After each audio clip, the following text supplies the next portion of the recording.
పాకిస్తాన్ ఎందుకు కవ్విస్తోంది, అదేంటి తీవ్రవాదులు చర్యలు తప్పించి కవ్వింపు ఏంటి అన్నటువంటి ప్రశ్న వస్తుంది.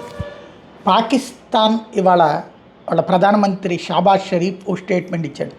సింధు జలాలకు సంబంధించి ఆపితే తీవ్ర పరిణామాలు ఎదురవుతాయి, ఎక్కడి దాకా వెళ్ళాలో అక్కడ దాకా వెళ్తాం, రక్తం పారులవుతుంది అన్నటువంటిది ఒక పక్కన బిలావల్ భుట్టో మాట్లాడినటువంటిది.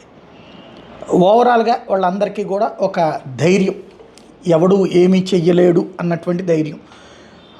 అలాగే ఇవాళ వాళ్ళకి సంబంధించినటువంటి ఎవడైతే ఒకడు వాడు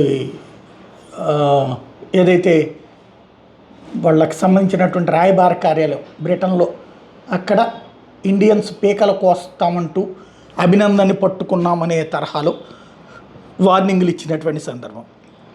మరొక వైపును చూస్తే తీవ్ర పరిణామాలు ఎదురవుతాయి అంటూ బిలావల్ భుట్టో చేసినటువంటి హెచ్చరికలు ఇంకొక వైపున.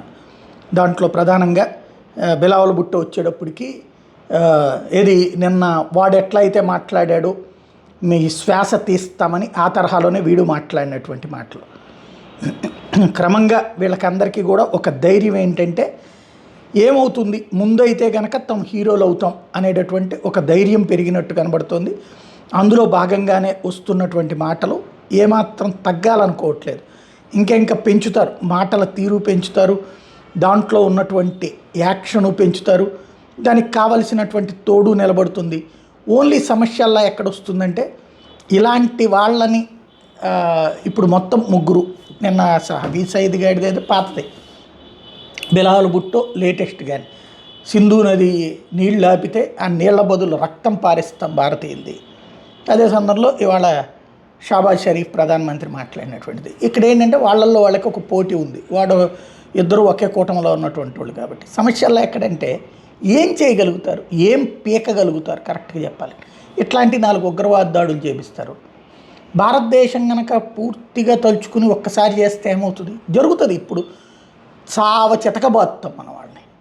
పిచ్చి కుక్కని ఎంత కొడితే ఏమవుతుంది, పిచ్చి కుక్క అరుస్తుంది, కరుస్తుంది, కేకలేస్తుంది. తిక్కలోడికి ఉండేటటువంటి తిక్కలోడైనా నయం అనమాట. ఇప్పుడు ఆ దరిద్రులతో సమస్య ఏంటంటే, అది